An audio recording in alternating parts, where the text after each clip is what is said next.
國鼎立。喺蜀國城上，諸葛亮第一次北伐期間，蜀軍插將馬謖失守街亭，北伐嘅形勢逆轉咗好多。司馬懿率15萬魏軍直接攻打諸葛亮駐守嘅西城。呢個時候西城又缺少士兵，又缺少將領，根本無力迎戰。當時諸葛亮身邊借得好少嘅病咗嘅士兵同埋文官，冇辦法撤退，亦都冇辦法死守。丞相大人，司馬懿帶住15萬魏軍嚟到西城，我哋得返2500嘅士兵，咁點算好呢？傳令落去，叫啲士兵收埋晒啲軍旗，同埋打開所有城。丞相大人，我哋係咪要投降啦？放心，我自有打算。你安排20名士兵去路上面灑水打掃，之後就好似迎接貴賓咁樣就得㗎啦。遵命，丞相大人。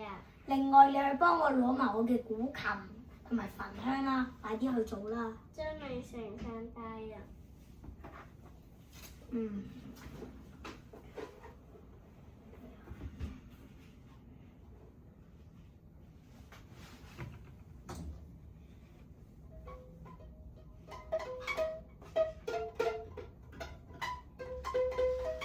司馬懿率領大軍抵達西城出面，見到呢個情景咧，滿懷疑心。佢深知諸葛亮向嚟謹慎，從嚟唔做冒險嘅事，認為城中必定設有埋伏。司馬懿思慮咗一陣，最終下令全軍撤退。哇！丞相大人真係神機妙算啦！我哋而家可以安心啦。唔得，我哋都係被逼無奈先出此計謀。司馬懿好快就會發現佢俾人呃咗，而且會繼續追擊我哋。36計走為上，我哋都係快啲撤退啦。遵命，丞相大人。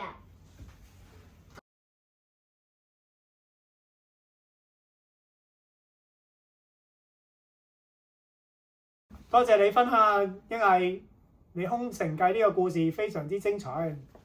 你覺得諸葛亮係一個點樣嘅人啊？係一個好聰明嘅人，我覺得我哋中國出到咁樣嘅人才，我覺得好引以為榮。犀利啊！同埋聽完呢個故事之後，我都有一個啟發。原來遇到危難嘅時候咧，其實我哋可以選擇冷靜咁面對，唔需要緊張，只要深呼吸，好似諸葛亮咁彈下琴，然後仲可以諗出計謀咧，可以擊退敵人。所以如果下次小朋友遇到危難嘅時候，應該要點做啊？應該要冷靜落嚟，深呼吸，然後一齊諗下解決問題，唔需要驚慌㗎，因為問題一定可以解決到。多謝大家，拜拜。拜拜。